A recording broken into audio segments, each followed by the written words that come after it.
নমস্কার, আমি ডক্টর অশেষ মৈত্র, কনসালটেন্ট গাইনোকোলজিস্ট। আজকে ডিসকাস করব ফার্টিলিটি পিরিয়ডস বা ফার্টিলিটি উইন্ডো সম্বন্ধে। ফার্টিলিটি উইন্ডো বা ফার্টিলিটি পিরিয়ডস হলো মেনস্ট্রুয়াল সাইকেলের সেই সময় যখন ইন্টারকোর্স করলে প্রেগনেন্সি আসার সম্ভাবনা সবথেকে বেশি থাকে। এটা শুধুমাত্র যারা কনসিভ করতে চাইছেন এই ধারণাটা থাকা তাদের জন্যই শুধু নয়, যারা কন্ট্রাসেপশন করতে চাইছেন মানে বাচ্চা না নিতে চাইছেন তাদের ক্ষেত্রেও প্রযোজ্য।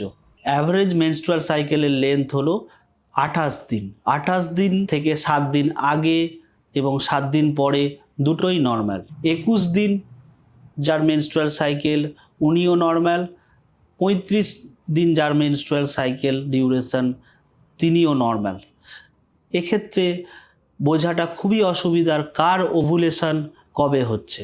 21 দিন যার মেনস্ট্রুয়াল সাইকেল তার ক্ষেত্রে বা 35 দিন যার মেনস্ট্রুয়াল সাইকেল তার ক্ষেত্রে দুটো একই নয়। তো এটা বোঝার জন্যে ওভুলেশন কবে হচ্ছে, ফার্টিলিটি উইন্ডো জানাটা খুব জরুরি।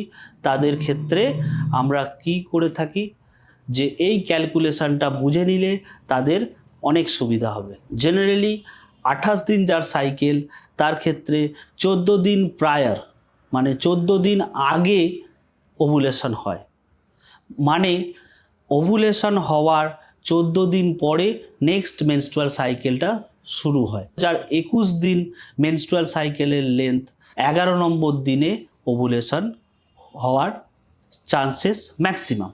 যার 34 দিনের মেনস্ট্রুয়াল সাইকেল তার ক্ষেত্রে 14 দিন আগে মানে 20 নম্বর দিনে ওভুলেশন হওয়ার ম্যাক্সিমাম চান্সেস।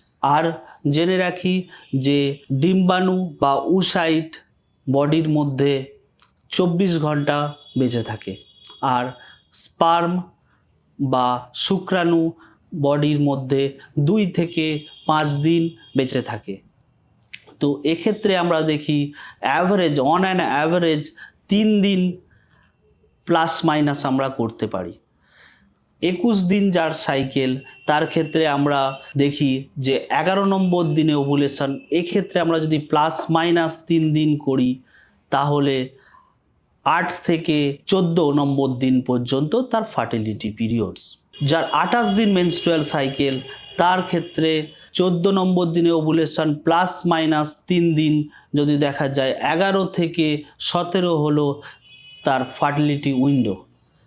আর যার 34 দিনের মেনস্ট্রুয়াল সাইকেল তার ক্ষেত্রে যদি দেখা যায় যে 20 নম্বর দিনে ওভুলেশন হচ্ছে প্লাস মাইনাস 3 দিন মানে 17 থেকে 23 হলো তার ফার্টিলিটি উইন্ডো। এটা শুধুমাত্র যাদের রেগুলার মেনস্ট্রুয়াল সাইকেল প্রতি মাসে রেগুলারলি হয় তাদের ক্ষেত্রেই এই ক্যালকুলেশনটা প্রযোজ্য।